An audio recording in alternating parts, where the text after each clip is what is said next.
नमस्कार दोस्तों, एक बार फिर से आप सभी का स्वागत है आपके अपने यूट्यूब चैनल पर। दोस्तों, आज 21 मई 2026 उत्तर प्रदेश लेखपाल की परीक्षाएं सफलतापूर्वक संपन्न हो चुकी हैं। आइए देखते हैं किस तरह का प्रश्न पूछा गया है। तो आप लोग देख रहे हैं, आपका प्रश्न पुस्तिका दिया हुआ है, क्वेश्चन बुकलेट दिया हुआ है।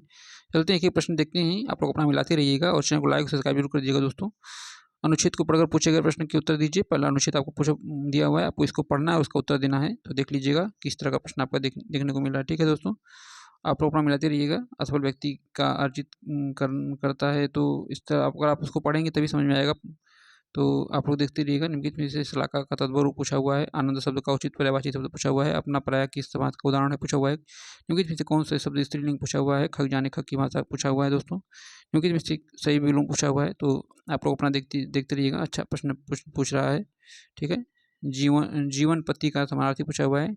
जिसे इंद्रियों ने से अनुभव किया न किया जा सके अनेक पद के लिए एक पद पूछा हुआ है। दोस्तों, अच्छा प्रश्न पूछा हुआ है। आप लोग मिलाते रहिएगा। निम्नलिखित में से कौन सा शब्द पुल्लिंग पूछा हुआ है। पंखा का बहुवचन पूछा हुआ है। दोस्तों, पंखा का बहुवचन पूछा हुआ है। दुशासन का संधि विच्छेद पूछा हुआ है। दो प्लस शासन होता है। निम्नलिखित में से किस शब्द की वर्तनी समान है, सही है। तो लालायती। आज की भाषा में सब अनेकों लोग उपस्थित थे। वाक्य के लिए किस भाग में अशुद्धि है। तो अच्छा क्वेश्चन आपका देखिए मिल रहा है देखने को। अगला प्रश्न देखिए, आपका डीआई पूछा हुआ है। आप लोग मिलाते रहिएगा। डीआई किस तरह का प्रश्न आया था। डीआई से प्रश्न आया हुआ है। हम थोड़ा सा तेजी से पेपर दिखाएंगे ताकि आप लोग देख लीजिए। उन उन वर्षों की संख्या का अनुपात जिसमें से एक कंपनी की आय औसत से कम है, जिसकी आय औसत से अधिक है का अनुपात देखिए। डीआई क्वेश्चन आपका है, आप लोग मिलाते रहिएगा। अच्छा क्वेश्चन डीआई पूछा हुआ है। और देखिए यहाँ पे ये आपका मैथ का क्वेश्चन है। मिलाते रहिएगा। ठीक है दोस्तों, और चलते हैं हम लोग डायरेक्ट जीएस की तरफ। तब तक एक तेज़ी से मैथ का प्रश्न देख लेते हैं कि किस तरह का प्रश्न आपका मैथ का पूछा हुआ है। ठीक है। यहाँ पे देखिए, आपका बहुलक मोड पूछा है, मीडियन पूछा है। देखिए, आपका मीडियन पूछा है, माध्यिका मोड पूछा हुआ है। ठीक है। गुणनखंड पूछा हुआ है। आयत का क्षेत्रफल पूछा हुआ है। एडवांस से भी क्वेश्चन है आपका। ठीक है, मैथ से भी क्वेश्चन आया हुआ है। ठीक है, 46-47 क्वेश्चन नंबर क्वेश्चन देख लीजिएगा। आपका अच्छा प्रश्न आया हुआ है। देखिए, 51 नंबर क्वेश्चन है आपका जीएस का। सबसे लंबा राष्ट्रीय राजमार्ग कौन सा है जो उत्तर प्रदेश में से होकर गुजरता है। और आपका निम्नलिखित में से किस अनुसूची जनजाति की जनसंख्या उत्तर प्रदेश में सबसे अधिक है। उत्तर प्रदेश में आईटी शहर स्थापित किया जा रहा है। इस तरह से प्रश्न पूछा हुआ है। निम्नलिखित में से कौन सा जलडमरू भूमध्य सागर को अटलांटिक महासागर से जोड़ता है। इस तरह से प्रश्न पूछा हुआ है। उत्तर प्रदेश भारतीय संघ में कितने राज्यों के साथ अपनी सीमा साझा करता है। उत्तर प्रदेश की अर्थव्यवस्था पर आधारित है। तो इस तरह से प्रश्न आपका देखिए देखने को मिल रहा है। दोस्तों, आप लोग अपना मिला लीजिएगा किस तरह से प्रश्न आपका देखने को मिल रहा है। ठीक है, आपका देखिए बांध और नदी मिलान करना है। और आपका इधर देखिए दिया हुआ है कि नई औद्योगिकरण का उपयोग करके ईंधन की बढ़ी हुई क्षमता से मनुष्य और पर्यावरण को कैसे लाभ होता है। इस तरह से प्रश्न आपका पूछा हुआ है। देखो, आप कंप्यूटर वायरस का कैसे पता लगा सकते हैं। कंप्यूटर से प्रश्न आपका आया हुआ है। देखिए, और 62 नंबर है, किस रियायत के खिलाफ अभियान को ऑपरेशन पोलो कोट नाम दिया गया था। बाफिन द्वीप किस देश में स्थित है। इस तरह से प्रश्न आपका देखिए पूछा हुआ है। ठीक है दोस्तों, काफ़ी अच्छा प्रश्न पूछा हुआ है।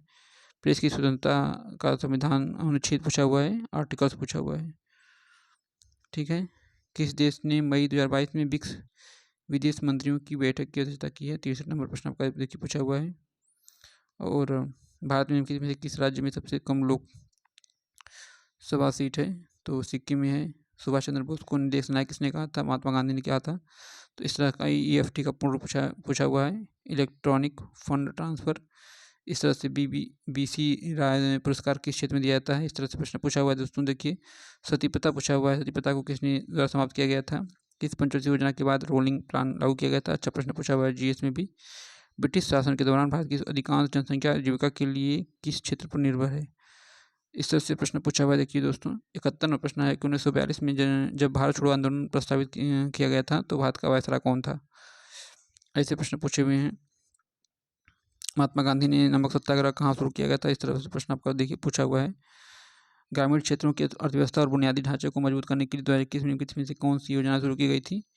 तो अच्छा प्रश्न आपका देखिए जीएस से पूछा हुआ है, निम्नलिखित में से कौन सी योजना हमारे देश की पारंपरिक कलाओं, शिल्पों के संरक्षण और अल्पसंख्यक समुदायों के पारंपरिक कारीगरों और शिल्पकारों की क्षमता का निर्माण के लिए है? तो देखिए अच्छा प्रश्न है। 77 नंबर प्रश्न आपका देख लीजिएगा। 80 नंबर कन्या विद्याधन योजना के तहत आर्थिक रूप से कमजोर परिवारों की लड़कियों और हाई स्कूल पास और उच्च शिक्षा प्राप्त करने के लिए एक मुश्त राशि प्रदान की जाती है। तो देखिए इस तरह से प्रश्न आपका अच्छा पूछा हुआ है। स्वच्छ भारत मिशन निम्नलिखित में से किस मंत्रालय नोडल विभाग द्वारा नियंत्रित किया जाता है? 81 नंबर प्रश्न आपका देखिए अच्छा पूछा हुआ है। तो आप लोग देखते रहिएगा। 82 नंबर प्रश्न आप लोग देख लीजिएगा। अच्छा प्रश्न आपका 82 नंबर पूछा हुआ है। इस तरह से आप लोग अपना पेपर देखते रहिएगा, ठीक है। निम्नलिखित में से किस मंत्रालय ने या नोडल विभाग की केंद्र में एकीकृत बाल विकास सेवा योजना की प्राथमिकता जिम्मेदारी है? तो अच्छा प्रश्न आपका देखिए 85 नंबर 87 नंबर पूछा हुआ है। 88 नंबर भी अच्छा प्रश्न आपका देखिए पूछा हुआ है। निम्नलिखित में से कौन सी योजना पंचायत राज मंत्रालय द्वारा गाँव की आबादी के संरक्षण और ग्रामीण क्षेत्रों में उन्नत प्रौद्योगिकी के साथ मानचित्र के लिए है? देखिए अच्छा प्रश्न आपका दिया हुआ है। निम्नलिखित में से कौन सी योजनाएं के तहत किसी भी ग्रामीण परिवार के वयस्क को एक वित्तीय वर्ष 100 दिनों की रोजगार की गारंटी दी जाती है जो अकुशल शारीरिक कार्य के लिए इच्छुक है? तो देखिए अच्छा प्रश्न आपका दिया हुआ पूछा हुआ है, ठीक है दोस्तों। 91 नंबर भी प्रश्न अच्छा प्रश्न है। 92 नंबर भी अच्छा प्रश्न है। 90 नंबर देखिए आप लोग मिला लीजिएगा। इस तरह से दोस्तों अच्छा प्रश्न 94 95 UPRRDA की स्थापना कब हुई थी? स्वच्छ भारत मिशन ग्रामीण देखिए अच्छा प्रश्न आपका स्वच्छ भारत मिशन ग्रामीण चरण 2 की वर्ष किस वर्ष शुरू किया हुआ था? 96 नंबर 98 नंबर देख लीजिएगा। तो आप लोग देख लीजिए पूरा 100 नंबर आपको दिखाया 100 क्वेश्चन आपको दिखा दिया गया है। तो आप लोग बताइएगा कि किस तरह का प्रश्न आपका आया हुआ है और अपनों ने कितना क्वेश्चन किया हुआ है, कमेंट बॉक्स में जरूर बताइएगा। वीडियो कैसा लगा? वीडियो देखने के लिए सभी लोगों को धन्यवाद।